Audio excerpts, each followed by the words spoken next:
अस्सलाम वालेकुम, कैसे हैं आप सब। आई होप बिल्कुल ठीक होंगे। आज आपके लिए लेकर आई हूँ शकोरी वाली खीर। इसको मुहर्रम के न्याज़ में बना सकते हैं।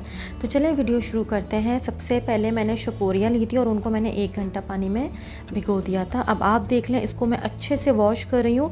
1 घंटा पानी में भिगोने के बाद आपको कोई स्टील वूल नहीं लगाना, कोई ब्रश नहीं लगाना, बस आपको हाथ से मसल मसल के धोना है और ये अच्छे से साफ़ हो जाएगी। जब हम खीर इसमें जमाते हैं तो किरकिराहट आती है, वो इसलिए आती है क्योंकि आप लोग उसको अच्छे से वॉश नहीं करते और भिगोते नहीं हैं। इस प्रोसेस के बाद आपकी जो शकोरियाँ हैं बिल्कुल रेडी हो जाएंगी कि आप उसमें आसानी से जो है खीर जमा सकें।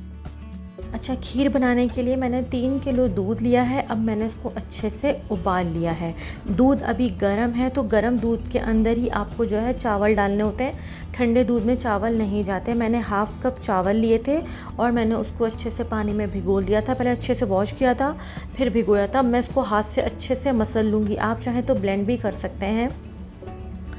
अच्छा, जो ये पूछना चाह रहे थे कि 1 लीटर दूध में जो है या खीर जब हम बनाने जाते हैं तो उसमें कितने चावल डालने चाहिए, तो अल्लाह ताला ने हमारे हाथ में बड़ी अच्छी सी मुट्ठी दी है। आप जो है आराम से 1 लीटर दूध लें और 1 मुट्ठी चावल लें। बस इसके लिए इतना इनफ होता है, क्योंकि 1 लीटर दूध में सिर्फ 1 मुट्ठी ही चावल जाता है, इससे ज़्यादा चावल नहीं डालते।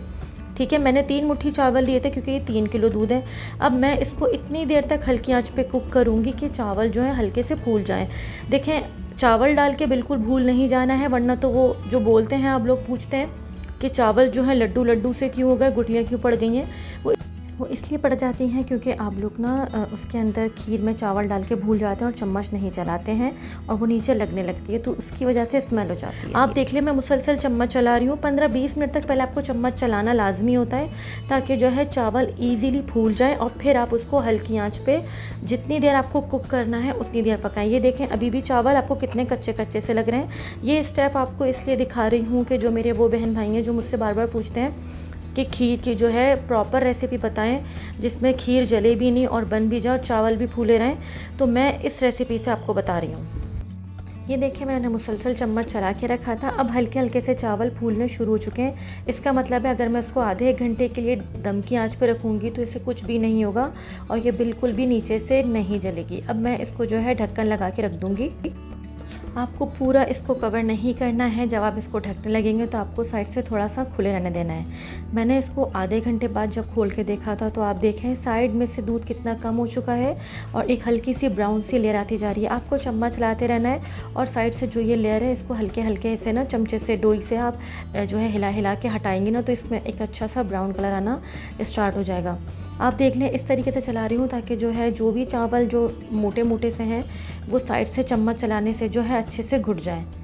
इसको मैं मुसलसल इसी तरीके से करती रहूँगी ताकि जितने भी चावल जो खड़े खड़े से हैं वो खीर के अंदर जो है आराम से गल जाएं और घुट जाएं। मज़ीद इसको मैंने 10 मिनट के लिए और रखा था और ये देख लें कितनी अच्छी सी जो है ब्राउन हो गई है। इसके ऊपर बार बार मलाई भी आ रही है। आपको उसी तरीके से साइड से जो है इसको खुरच खुरच के निकालते रहना है। ये आपको लाजमी करना है, इससे बहुत अच्छा टेस्ट आता है। मैंने इसके अंदर टोटल 1.5 कप जो है चीनी डाली थी। आप 1 कप भी डाल सकते हैं। आपको जितना मीठा करना है उतना कर सकते हैं। अच्छा, चीनी जैसे ही डालेंगे तो ये पतली हो जाएगी, तो आप घबराइएगा नहीं कि उफ़ ये कितनी पतली हो गई, अब गाढ़ी कैसे होगी। आप इसको हल्की आंच पे रखेंगे मज़ीद 10 से 15 मिनट के लिए, तो ये आराम से जो है सेट हो जाएगी।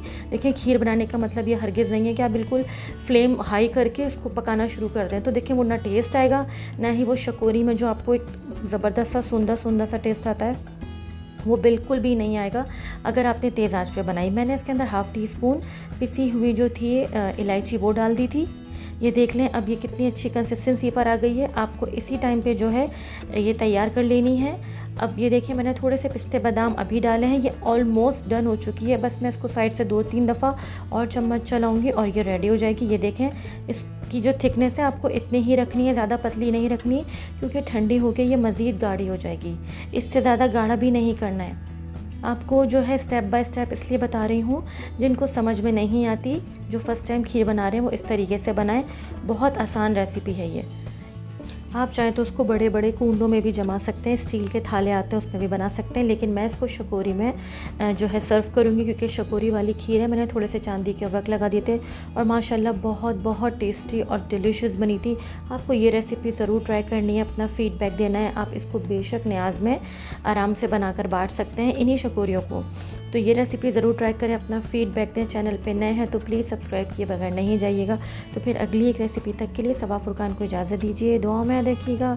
टेक केयर, अल्लाह हाफ़िज़।